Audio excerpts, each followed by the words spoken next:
হয় আচলতে 11টাকৈ বেলেগ বেলেগ প্ৰজাতিৰ চৰাই পোৱালি আছে আৰু এইকেইটা বতাহ ধুমুহাত আচলতে গছৰ পৰা বাঁহৰ সৈতে সৰি পৰিছিলে আৰু বিভিন্ন গাঁৱৰ কিছু লোকে সেইখিনি পোৱাৰ পিছত মোৰ তালৈ প্ৰেৰণ কৰিলে আৰু তেখেতক লৈ অনা হ'ল, আনি পেলাই ইয়াতে সিহঁতক পৰিচৰ্যা কৰি থকা হৈছে আৰু তাতে 11টাৰ ভিতৰত 4টা আমাৰ টুকুৰা চৰাই পোৱালি আছে, তাৰপিছত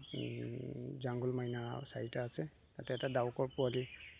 আছে আৰু বগলী আৰু এটা হেটুলুকাৰ পোৱালি আছে। গতিকে সিহঁতৰ পৰিচৰ্যা কৰি থকা হৈছে আৰু বগলীটো আৰু হেটুলুকাটোৰ ইতিমধ্যে সিহঁতৰ যিটো ট্ৰেইনিং, সেই ট্ৰেইনিং পিৰিয়ডতে আছে। সিহঁতক পৰিৱেশৰ লগত সিহঁতক মিলাবলৈ চেষ্টা কৰা হৈছে, গতিকে সেনেকৈ আছে আৰু একেবাৰে কণমানি বছৰ উদ্ধাৰ হৈছিলে, একদম কণমানি যেতিয়া তেওঁলোকৰ মানে চকু কিছুমান চৰাই চকু মেলাই নাছিলে তেনেকুৱাতে উদ্ধাৰ হৈছিলে আৰু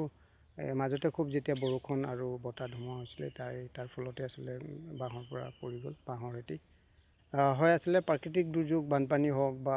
বতাহ ধুমুহা বৰষুণৰ ফলতে আচলতে ইহঁতৰ এই জীৱ জন্তুবোৰ নাজল নাথল অৱস্থা হয় আৰু বিভিন্ন মানুহৰ হাতত এইবোৰ পৰে আৰু গতিকে মই যেতিয়া এইবোৰ কাম কৰি আছোঁ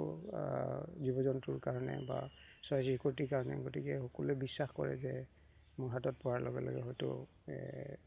সেই পোৱালিটো বাচি উঠিব, গতিকে সেইটো বিশ্বাসতে আচলতে মোৰ ওচৰত পোৱাহি। যিহেতু মাতৃৰ পৰা বিচ্ছিন্ন হৈ পৰা পোৱালি, যেতিয়া মাতৃৰ মৰম দিবলগীয়া হয়, সিহঁতক খোৱা বোৱাৰ ক্ষেত্ৰত তুমি কেনেধৰণে কামবোৰ কৰিছা? আচলতে হয়, বহুখিনি কথা আচলতে তাতে অলপ ধ্যান দিব লাগে। প্ৰথম কথা হৈছে সিহঁতি মাতৃৰ বুকুৰ পৰা আচলতে যেতিয়া এটা এনিমেল সিহঁতৰ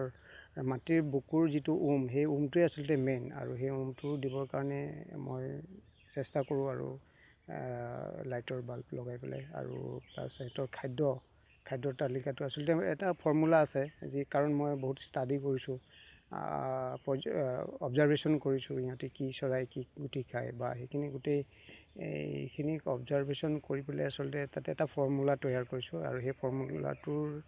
দ্বাৰাই আচলতে সিহঁতৰ খাদ্যবোৰ তৈয়াৰ কৰা হয়। এইটো বেলেগ বেলেগ জীৱ জন্তুৰ খাদ্যৰ ফৰ্মুলাটো আচলতে বেলেগ বেলেগ হয় আৰু সেইমতে সিহঁতক খাদ্য দিয়া হয় আৰু তাৰপিছত লাহে লাহে যেতিয়া সিহঁতি অকণমান ডাঙৰ হয় তেতিয়া সিহঁতক প্ৰকৃতিৰ যিখিনি খানা সেইখিনি খানা সিহঁতক বিচাৰিবলৈ সিহঁতক মানে সেইটো ট্ৰেইনিং দিয়া হয়। মুখখন যিহেতু একেবাৰে অকণমানি, সিহঁতক খাদ্য দিয়াৰ ক্ষেত্ৰত আপুনি কেনেধৰণে ব্যৱস্থা কৰে? বহুত দিগদাৰ হয়, তেতিয়া সিহঁতৰ মুখ মেলে আৰু আচলতে যেতিয়া সিহঁতৰ ভোক লাগে সিহঁতৰ মুখখন মেলিয়ে দিয়ে, কিন্তু তথাপিও চিৰিঞ্জৰ দ্বাৰা আৰু ড্ৰপাৰ দ্বাৰা আচলতে সিহঁতৰ খাদ্যখিনি যোগান ধৰা হয় বা খাদ্য দিয়া হয় আৰু কাৰণ মাকে যেতিয়া খুৱাই সিহঁতৰ মুখখনে ঠোঁটটোৱে দি মাকৰ মুখলৈ দি থৈ আহে, কিন্তু আমি খুৱাওঁতে অলপ হয়তো মানে কি ঠোঁটে মুখে চকুৱে টকুৱে লাগে, গতিকে চাফ চিকুণতাৰ কথা আছে আৰু সিহঁতৰ যিখিনি পোৱালি আচলতে সিহঁতে পায়খানা কৰে, সেই পায়খানাখিনি আচলতে মাতৃৰ কোলাত যেতিয়া থাকে সিহঁতে সেই পায়খানাবোৰ তাৰ বাঁহৰ পৰা উলিয়াই দূৰত পেলাই দিয়ে বা কিছুমানে খায়ো থয়, গতিকে